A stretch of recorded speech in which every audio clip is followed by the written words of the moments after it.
రోజు శ్రీకాకుళం జిల్లా కేంద్రంలో ఉన్నటువంటి రిమ్స్ హాస్పిటల్లో పనిచేస్తున్న సెక్యూరిటీ కార్మికులకు సంబంధించి జూన్ జూలై 2 నెలల వేతనాలు కూడా నేటికి కార్తికేయ సెక్యూరిటీ ఏజెన్సీ కాంట్రాక్టరు చెల్లించలేదు.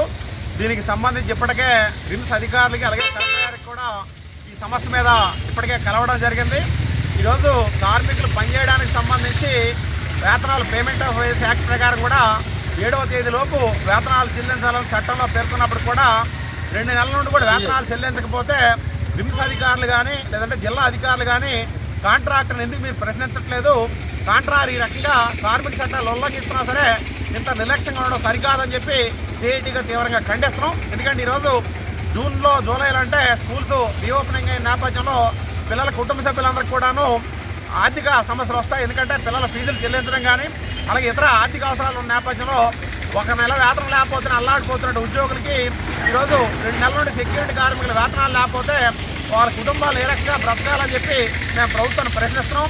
ఈ జిల్లాకు సంబంధించిన మంత్రులు కానీ అలాగే స్థానిక ఎమ్మెల్యే గారు కూడా జోక్యం చేసుకొని కాంట్రాక్టర్ని వెంటనే పిలిపించి ఖచ్చితంగా కార్మికుల వేతనాలు చెల్లించే విధంగా చర్యలు తీసుకోవాలి. అలాగే రిమ్స్కి సంబంధించి సూపరింటెండెంట్ గారు కానీ లేదా జేడీ గారు కానీ వెళ్ళకూడదు. ఏంటంటే పని చేయించుకోవడం తప్ప కార్మికులకు సంబంధించిన సమస్యల మీద పట్టించుకోకపోవడం కరెక్ట్ కాదు. ఎందుకంటే ప్రిన్సిపల్ ఎంప్లాయర్గా రిమ్స్ యాజమాన్యం బాధ్యత వహించాలి.